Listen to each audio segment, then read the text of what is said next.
The Illustrious Burden of the Sharp-Toothed Snail. I have to confess that as a young man, there's a book that I loved reading way more than the scriptures. I was first introduced to it in Miss Roberts' 5th grade Gifted and Talented class. Its author was more revered to me than any other, Shel Silverstein. The book was Where the Sidewalk Ends. This little tome of silly poems and illustrations could be read over and over again, and new insights and humor would always be forthcoming. There was one illustration and poem that I've often repeated to my own kids when I find them in the throes of its topic, nose-picking. Warning! Inside everybody's nose there lives a sharp-toothed snail. So if you stick your finger in, he may bite off your nail. Stick it farther up inside and he may bite your ring off. Stick it all the way and he may bite the whole darn thing off. As adults, we know that this tale used to instill fear in children to avoid this unpleasant habit is just a fiction. I always use the poem as a fun distraction and not as a dire threat. I wonder, though, what would the world be like if people actually believed this tale and taught it with strict enforcement to children? Silversteinianism. Suppose that Shel Silverstein was revered as a prophet of God, his books of poetry, scripture, and his illustrations, absolute truth. Silversteinian parents used his poems to teach lessons about what was right and wrong and what the realities of the world were. The lessons from the poems in his books were considered doctrine. Early training. Because it was addressed directly, the vile and unclean practice of nose-picking was particularly condemned. From a very early age, parents would instill a fear of nose-picking in their children. It wasn't directly referred to while the children were infants. The parents themselves would make sure to set an example by using many layers of Kleenex to protect their fingers when they wiped the infant's nose. As the infant grew, the parents were very careful to guard the wandering finger against making its way into the nostril, yanking the hand away from the face and emphatically shouting, "No!" This starts to instill a fear of his nose in the mind of the young child. Baby will learn not to pick. As the child grew and could now understand language, the parents would recite the poem Warning frequently, and his baseline fear of his nose was further elaborated and personified by the sharp-toothed snail that lived within it. How did the snail get in there? Why would God create humans with such a dangerous creature lurking about the nasopharyngeal passages? These questions would occasionally cross the youth's mind, but were only fleeting and paled in comparison with the tangible horror that the adults expressed any time his finger even brushed his nose.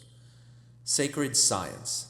Furthermore, since the nose was blessed with so strict a guardian as a sharp-toothed snail, it was assumed that this olfactory appendage was the most sacred and protected part of the human body.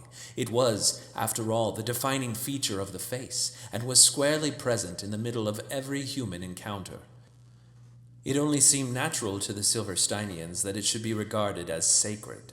As a result, the prohibitions against nose-picking took on both an aura of fear as well as a sort of worship of the sacred.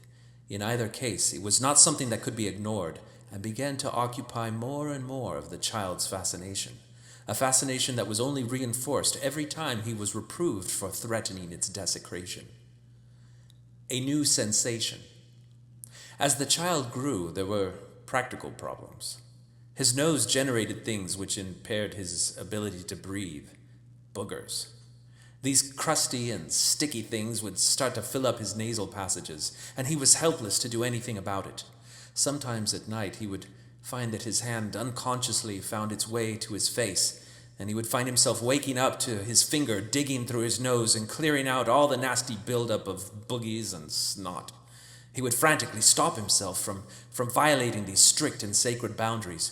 Checking his finger to make sure that it was still whole, he would at the same time feel intense shame and guilt. He couldn't help notice that he could breathe easier, though. This too fed into his guilt. He had been told that other people who did not understand the sacred nature of the nasal passages would excavate them regularly with abandon. If God had intended the nose to be violated by a finger, he would not have created it to manufacture boogers or populate it with the dangerous sharp-toothed snail. How could these people not see this? They shamelessly violated the sacred trust of the nose, all for selfish gratification of uninhibited closed-mouth inhalation. Disgusting! Even if the sharp-toothed snail didn't manage to remove the offending digit in return, they would surely find a painful torment as reward in the life after this. The hapless child who found himself trapped in a cycle of nocturnal nose-digging could only think of himself as falling to the same degenerate levels as the vilest hedonists. He felt worthless now that it was no longer an accidental happenstance that found him to wake with a finger knuckle-deep into his nose. He would consciously pick under cover of darkness. The cycle of guilt. The relief of a full, uninhibited respiration was unlike anything he could remember, and he would dig frantically after he was sure that his family was safe and soundly asleep. The thrill and anticipation of that first deep breath would build as he dug deeper and deeper. First, the tip of the finger, often the most gratifying, as the low-lying fruit was usually the most desiccated, and lent itself to the tactile rolling of the booger between the first and second finger. It would be a game to see how many would stick to the opposite wall after a good flick. Returning to the task at hand, the second and then the first knuckle plunged the depths of his choanal canal.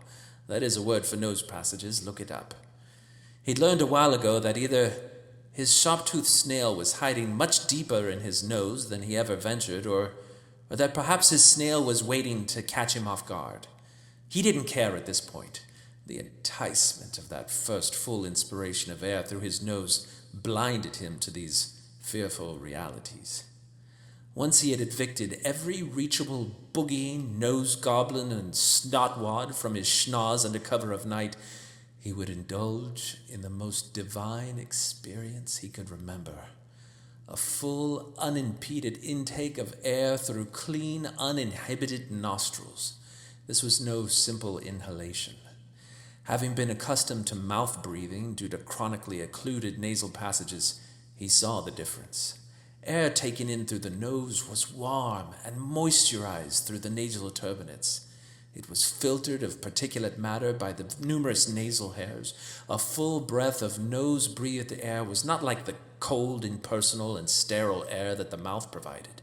It was tailor-made, an experience created by his own body to fulfill the essence of existence. Surely the breath of life which God had granted humanity with was taken through the nose. Just as soon as he had taken his first ecstatic breath and held it for just a few short moments to savor its transcendent powers, his previous fears and guilt would come flooding into his mind. The spell of the anticipated breath was broken, and he would exhale quickly and fully through his mouth. How could he have fallen to such base and selfish impulses? Disgusted with himself, he would violently wash his hands of all the evidence of his crime. In the morning, he'd have to hide the evidence of his nocturnal excursions, cleaning the snot stains and booger debris from his bed sheets, castigating himself in his mind the whole time. Idiot! Doofus! You knew that you weren't supposed to do that. Do you want to lose your finger? What would Silverstein think if he knew that you ignored his warning? You deserve anything bad that happens to you today. The dangers of the unbridled nose. The youth goes through his day seeing his parents, friends, and Silversteinian leaders all completely confident in their ability to abstain from the foul deed. This thought only leads him to condemn himself more. In his group meetings, he listens to the Silversteinians who are assigned to instruct the youth in the ways of the world. They regularly teach about the importance of abstaining from anything that even alludes to a whiff of digital nasal excavation, and speaks as though only the weakest and lowest of people engage in such forms of nasal self-abuse. He's instructed on how, once cleared of the protective shell of boogery crust, the underlying olfactory senses become accustomed to the enticing and savory uninhibited scents that the unencrusted world has to offer. He's warned how the sensuous appetites of the perpetrator becomes aroused, and they start fixating their lives on experiencing more intense and exotic smells. It may start with a particularly pungent European cheese or the unmuted fragrance of a bouquet of flowers. But soon enough, the unbridled reprobate moves on to more bizarre and gratifying perversions. The gunk extracted from beneath one's toenails, the aroma of a dead skunk on the road, dog farts. The offender's foul appetites drive him to these indecent and unnatural extremes. The guilt-ridden child cannot hold his head up in these classes. He's racked with guilt. He realizes that he's been secretly sniffing his own armpits. It has begun. He himself is on this lonely and dreary path to utter depravity. Hopelessness. As the child tries again and again to abstain from his filthy habit, he's confronted with his undeniable weakness. He tried bargaining with God, promising that if he read all of Shel Silverstein's book 3 times over and memorized the most important poems, then God would grant him the strength to stop picking. That failed. No amount of reading or memorizing would remove his desire to breathe freely or experience the full spectrum of nasal sensation. On the advice of a high-ranking Silversteinian leader, he attempted to tie his arms to the bedpost to prevent the subconscious exploration of his nasal passages that his hands seemed to always fall into. This too failed, as the very hands which tied the bindings were adept in removing them when sufficiently motivated. Despite these and other strategies, he continued to fall into this pit. He began to hate his nose. Worse still, he hated himself. Everyone else also has a nose, but they all manage to keep their fingers out of it. The problem is clearly with himself. He is the one who's at fault because he is the one who can't master his own body. Even with all the help the Silversteinians offer and all the effort he could muster, it wasn't enough. His imagination was filled with the remembrances of the scents he had experienced. It elated and disgusted him at the same time. He wondered if he wouldn't be a better person if only his hands were cut off and replaced with hooks, just like Captain Hook in Shel Silverstein's sacred poem. Captain Hook must remember not to scratch his toes. Captain Hook must wash out and never pick his nose. Captain Hook must be gentle when he shakes your hand. Captain Hook must be careful opening sardine cans and playing tag and pouring tea and turning pages of his book. Lots of folks I'm glad I ain't, but mostly Captain Hook. So the child continues to grow. He suffers constant and repeated feelings of inadequacy, all the while amazed at the ability of those around him to abstain from his curse so effortlessly. His non-Silversteinian friends regularly joke about nose-picking, but he knows that they are not enlightened enough to know the severity of the sacred forces they are toying with. One joke in particular irks him. "What do you find inside a clean nose?" a friend would ask. "Fingerprints," was the reply, followed by fits of laughter. Couldn't they see how damaging it was to deal so lightly with something so sacred? He would caution himself from becoming too attached to these so-called friends. They didn't hold his standards. Even if he wasn't able to keep the standards, he should at least surround himself with the sort of righteous, upstanding Silversteinians who could. Then perhaps they would lift him up to their level rather than drag him down. Alone. Years pass, and the child grows into a young man. One day he walks into his father's office and sees what he thinks is a glimpse of his own father retracting a finger from his left nostril. In a stifled and abrupt motion, his father rubs his nose and makes a comment about how there was an itch on the left outer nose, accenting the word outer a bit more forcefully than seemed necessary. After leaving the office, the youth wonders if it was possible that his own father was guilty of the same weakness that had plagued him. While at first it gives him hope that his father may have compassion and understanding for him, he remembers the passion and intensity that his father displayed during his last rant against those vile nose plunderers. He couldn't risk asking his father and revealing himself to be the biggest nose plunderer of all, His own father would look at him with disgust all the rest of his life. Escape and knowledge. Now imagine that the youth grows in experience in life and eventually discovers that Shel Silverstein was not actually a prophet of God, but was just some crazy kook who was very creative, but took himself and his poems way too seriously. One of the implications is that the laws and restrictions that only made sense if Silversteinianism was true needed to be reevaluated. The only reason that nose-picking was condemned so harshly and completely is because of a story about an imaginary snail. Sure, people could become obsessed about their nasal passages and end up hurting themselves by being too aggressive and fixated, but the odd thing is that such a fixation was almost unheard of outside of groups that called great attention to the practice by condemning it so completely.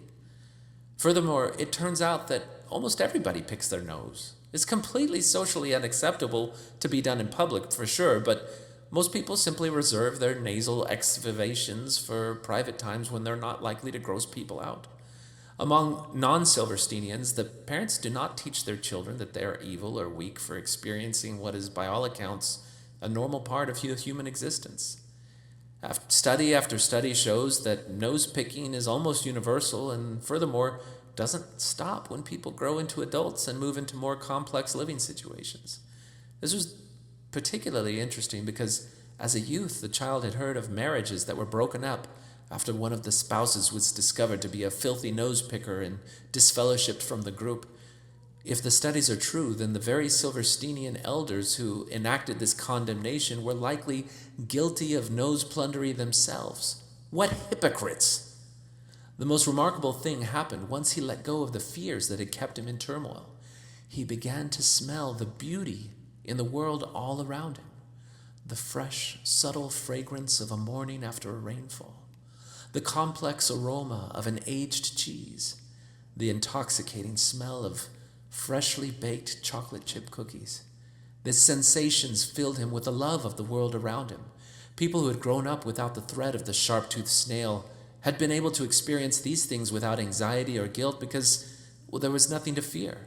They could clear their nose without a second thought. They breathed freely, and the amount of time they spent racked with guilt and self-doubt over doing so was non-existent. Once leaving the Silversteinians, the young man was tempted to talk about his experience with members who were still beating themselves up over the problem. He knew, however, that to bring up nose plunder in any degree of permissiveness or frankness would immediately invite accusations. He could hear them already in his mind because he would have made the same accusations. Well, that's why you left the Silversteinians. You were a filthy nose-picker who couldn't bridle your booger-harvesting ways. Didn't we warn you that violating those sacred nasal passages would lead you to the pit of hell? Get thee behind me, apostate! All these arguments would have seemed to make sense to him until he discovered just how much of a crazy kook Silverstein was, and how all the things that he claimed were true were in fact the vain imaginations of his addled mind. Regret and hope. The young man felt particularly bad for the friends and colleagues that he had judged so harshly for not having his standards. They had been patient with him and had made accommodation for his standards in nose-picking and other prohibitions, but he had only ever looked at them with a sort of condescending pity. Gathering all the confidence he could muster, despite his regrets, the young man swore never to give any of his children the same curse of guilt and self-abasement by filling their heads with the lies and condemnations of a crazy lunatic, no matter how entertaining his poetry is. And also, no one ever lost a finger to the sharp-toothed snail. Ever.